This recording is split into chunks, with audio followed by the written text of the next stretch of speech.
Hello दोस्तों, आज हम शिव पुराण में जानेंगे कि राम जी और शंकर जी का युद्ध क्यों हुआ था। बात उन दिनों की है जब श्री राम का अश्वमेध यज्ञ चल रहा था। श्री राम के अनुज शत्रुघ्न के नेतृत्व में असंख्य वीरों की सेना सारे प्रदेश को विजय करती जा रही थी। यज्ञ का अश्व प्रदेश प्रदेश जा रहा था। इस क्रम में कई राजाओं के द्वारा यज्ञ का घोड़ा पकड़ा गया, लेकिन अयोध्या की सेना के आगे उन्हें झुकना पड़ा। शत्रुघ्न के अलावा सेना में हनुमान, सुग्रीव और भरत, पुष्प, पुष्कर सहित कई महारथी उपस्थित थे, जिन्हें जीतना देवताओं के लिए भी असंभव था। कई जगह भ्रमण करने के बाद यज्ञ का घोड़ा देवपुर पहुंचा, जहां राजा वीरमणि का राज्य था। राजा वीरमणि अति धर्मनिष्ठ तथा श्री राम एवं महादेव के अनन्य भक्त थे। उनके दो पुत्र रुक्मांगद और शुभांगद वीरों में श्रेष्ठ थे। राजा वीरमणि के भाई वीर सिंह भी एक महारथी थे। राजा वीरमणि ने भगवान शंकर की तपस्या कर उन्हें प्रसन्न किया था और महादेव ने उन्हें उनकी और उनके पूरे राज्य की रक्षा का वरदान दिया था। महादेव के द्वारा रक्षित होने के कारण कोई भी उनके राज्य पर आक्रमण करने का साहस नहीं करता था। जब अश्व उनके राज्य में पहुंचा तो राजा वीरमणि ने पुत्र रुक्मांगद ने उसे बंदी बना लिया और अयोध्या के सैनिकों से कहा कि यज्ञ का घोड़ा उनके पास है, इसलिए वे जाकर शत्रुघ्न से कहें कि विधिवत युद्ध कर वो अपना अश्व छुड़ा लें। जब रुक्मांगद ने ये सूचना अपने पिता को दी तो वे बड़े चिंतित हुए और अपने पुत्र से कहा कि अनजाने में तुमने श्री राम के यज्ञ का घोड़ा पकड़ लिया है। श्री राम हमारे मित्र हैं और उनसे शत्रुता करने का औचित्य औचित्य नहीं है, इसलिए तुम यज्ञ का घोड़ा वापस लौटाओ। इस पर रुक्मांगद ने कहा कि हे पिताश्री, मैंने तो उन युद्ध की चुनौती भी दे दी है, अतः अब मैं उन्हें बिना युद्ध के अश्व लौटाना हमारा उनका दोनों का अपमान होगा। अब तो जो होगा उसे बदला नहीं जा सकता, इसलिए आप मुझे युद्ध की आज्ञा दें। पुत्र की बात सुनकर वीरमणि ने उसे सेना सुसज्जित करने की आज्ञा दे दी। राजा वीरमणि अपने भाई वीर सिंह को और अपने दोनों पुत्र रुक्मांगद और शुभांगद के साथ विशाल सेना लेकर युद्ध क्षेत्र में आ गए। इधर जब शत्रुघ्न को सूचना मिली कि उनके यज्ञ का घोड़ा बंदी बना लिया है तो वो बहुत क्रोधित हुए एवं अपनी पूरी सेना के साथ युद्ध के लिए युद्ध क्षेत्र में आ गए। उन्होंने पूछा कि उनकी सेना से कौन अश्व को छुड़ाएगा, तो भरत पुत्र पुष्कर ने कहा कि तात श्री, आप चिंता न करें, आपके आशीर्वाद और श्री राम के प्रताप से मैं आज ही इन सभी योद्धाओं को मारकर अश्व को मुक्त कराता हूँ। वे दोनों इस प्रकार बात कर रहे थे कि पवन सूत हनुमान ने कहा कि राजा वीरमणि के राज्य पर आक्रमण करना स्वयं परम पिता ब्रह्मा के लिए भी कठिन है, क्योंकि यह नगरी महाकाल द्वारा रक्षित है। अतः उचित यही होगा कि पहले हमें बातचीत द्वारा राजा वीरमणि बात समझाना चाहिए, और अगर हम न समझा पाएँ तो हमें श्री राम को सूचित करना चाहिए। राजा वीरमणि श्री राम का बहुत आदर करते हैं, इसलिए वे उनकी बात नहीं टाल पाएंगे। हनुमान की बात सुनकर श्री शत्रुघ्न बोले कि हमारे रहते अगर श्री राम को युद्ध भूमि में आना पड़े, ये हमारे लिए अत्यंत लज्जा की बात है। अब जो भी हो, हमें युद्ध तो करना ही पड़ेगा। ये कहकर वे सेना सहित युद्ध भूमि में पहुंच गए। भयानक युद्ध छिड़ गया। भरत पुष्प पुष्कर सीधा जाकर राजा वीरमणि से भिड़ गया। दोनों अतुलनीय वीर थे। वे दोनों तरफ से शस्त्रों का प्रयोग करते हुए युद्ध करने लगे। हनुमान राजा वीरमणि के भाई महापराक्रमी वीर सिंह ने युद्ध करने लगे। रुक्मांगद और शुभांगद ने शत्रुघ्न पर धावा बोल दिया। पुष्कल और वीरमणि में बड़ा घमासान युद्ध हुआ। अंत में पुष्कल ने वीरमणि पर 8 रारच बाणों से वार किया। इस बार को राजा वीरमणि सह नहीं पाए और मूर्छित होकर अपने रथ पर गिर पड़े। वीर सिंह ने हनुमान पर कई अस्त्रों का प्रयोग किया, पर उन्हें कोई हानि पहुंचा नहीं सका। हनुमान ने एक विकट पेड़ से वीर सिंह पर वार किया। इससे वीर सिंह रक्त वमन करते हुए मूर्छित हो गए। उधर श्री शत्रुघ्न और राजा वीरमणि के पुत्रों में असाधारण युद्ध चल रहा था। अंत में कोई चारा न देखकर शत्रुघ्न ने दोनों भाइयों को नागपास में बांध लिया। अपनी विजय देखकर शत्रुघ्न की सेना के सभी वीर सिंहनाद करने लगे। उधर राजा वीरमणि की मूर्छा दूर हुई तो उन्होंने देखा कि उनकी सेना हार के कंगाल पर है।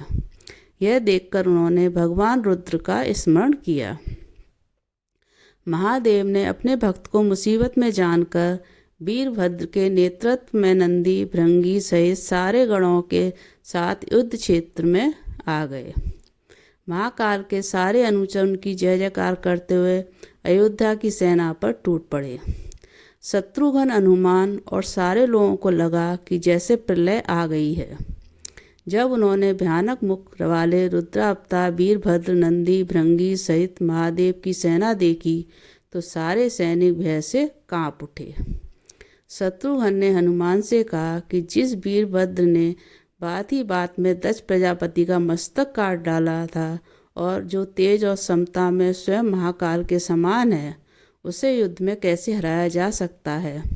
यह सुनकर पुष्कल ने कहा कि हे ताश्री, आप दुखी मत हो। अब तो जो भी हो, हमें युद्ध तो करना ही पड़ेगा।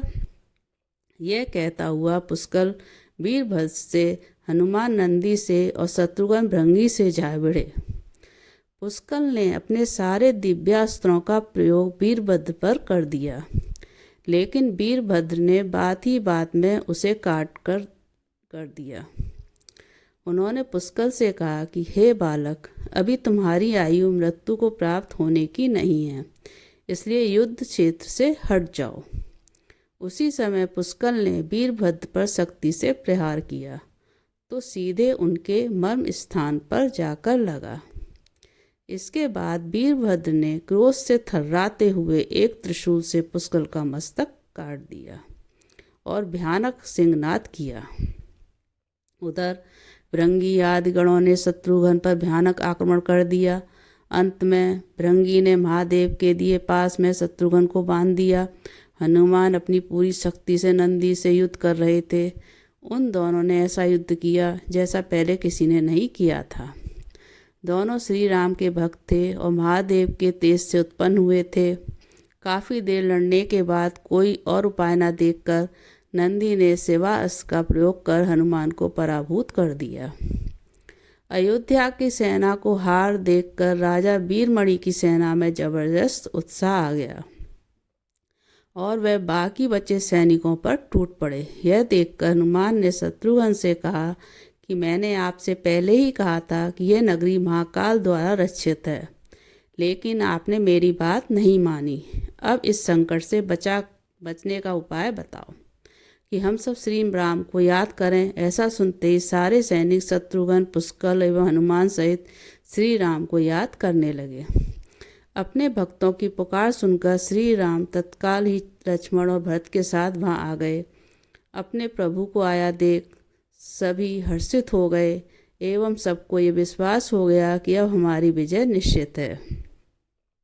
श्री राम के आने पर जैसे ही पूरी सेना में प्राण का संचार हो गया हो, श्री राम ने सबसे पहले शत्रुघ्न को मुक्त कराया और उधर लक्ष्मण ने हनुमान को मुक्त करा दिया। जब श्री राम, लक्ष्मण और भरत ने देखा कि पुष्कल मृत्यु को प्राप्त हो चुके हैं तो उन्हें बड़ा दुख हुआ। भरत तो शोक में मूर्छित हो गए। श्री राम ने क्रोध में आकर वीरभद्र से कहा कि तुमने जिस प्रकार पुष्कल का वध किया है, उसी प्रकार अब अपने जीवन का भी अंत समझो। ऐसा कहते हुए श्री राम ने सारी सेना के साथ शिवगणों पर धावा बोल दिया। जल्द ही उन्हें यह पता चला कि शिवगणों पर साधारण वस्त्र बेकार हैं, इसलिए उन्होंने महर्षि विश्वामित्र द्वारा प्रदान किए दिव्य अस्त्र से वीरभद्र और नंदी सहित सारी सेना को विदीर्ण कर दिया। श्री राम के प्रताप से पार न पाते हुए सारे गणों ने एक स्वर में महादेव का आह्वान करना शुरू कर दिया। जब महादेव ने देखा कि उनकी सेना बड़े बड़े कष्ट में है तो स्वयं युद्ध क्षेत्र में प्रकट हुए। इस अद्भुत दृश्य को देखने के लिए परम पिता ब्रह्मा सहित सारे देवता आकाश में स्थित हो गए। जब महाकाल ने युद्ध क्षेत्र में प्रवेश किया तो उनके तेज से श्री राम की सारी सेना मूर्छित हो गई। जब श्री राम ने देखा कि स्वयं महादेव रण क्षेत्र में आए हैं तो उन्होंने शस्त्र का त्याग कर भगवान रुद्र को दंडवत प्रणाम किया एवं उनकी स्तुति की। उन्होंने महाकाल की स्तुति करते हुए कहा, हे सारे ब्रह्मांड के स्वामी, आपके ही प्रताप से मैंने महापराक्रमी रावण का वध किया। आप स्वयं ज्योतिर्लिंग में परमेश्वर में पधारे हैं। हमारा जो भी बल है वो भी आपके आशीर्वाद के फलस्वरूप ही है। यह जो अश्वमेध यज्ञ मैंने किया है वो भी आपकी इच्छा से ही हो रहा है, इसलिए हम पर कृपा करें और इस युद्ध का अंत करें। ये सुनकर भगवान रुद्र बोले कि हे राम, आप स्वयं विष्णु के दूसरे रूप हैं। मेरी आपसे युद्ध करने की कोई इच्छा नहीं है। फिर भी चूंकि मैंने अपने भक्त वीरमणि को उसकी रक्षा का वरदान दिया है, इसलिए मैं इस युद्ध से पीछे नहीं हट सकता। अतः संकोच छोड़कर आप युद्ध करें। श्री राम ने इसे महाकाल की आज्ञा मानकर युद्ध करना शुरू किया। दोनों में महान युद्ध छिड़ गया, जिसे देखने देवता लोग आकाश में स्थित हो गए। श्री राम ने अपने सारे दिव्य अस्त्रों का प्रयोग महाकाल पर कर दिया, पर उन्हें संतुष्ट नहीं कर सके। अंत में उन्होंने पाशुपतास्त्र का संधान किया और भगवान शिव से बोले कि हे प्रभु, आपने ही मुझे ये वरदान दिया है कि आपके द्वारा प्रदत्त इस अस्त्र को त्रिलोक में कोई पराजित हुए बिना नहीं रह सकता। इसलिए हे महादेव, आपकी आज्ञा और इच्छा से मैं इसका प्रयोग कर रहा हूँ।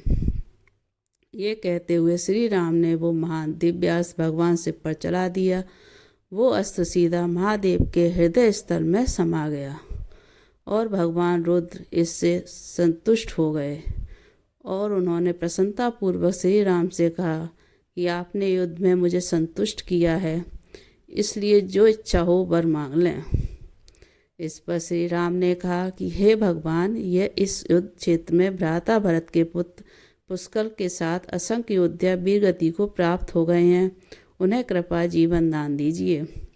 महादेव ने मुस्कुराते हुए तथास्तु कहा और पुष्कर समेत दोनों और सारे योद्धाओं को जीवित कर दिया। इसके बाद उनकी आज्ञा से राजा वीरमणि ने यज्ञ का घोड़ा श्री राम को लौटा दिया और अपना राज रुक्मांगद को सौंपकर वे भी शत्रुघ्न के साथ आगे चल दिए। जय शिव शंकर भोलेनाथ।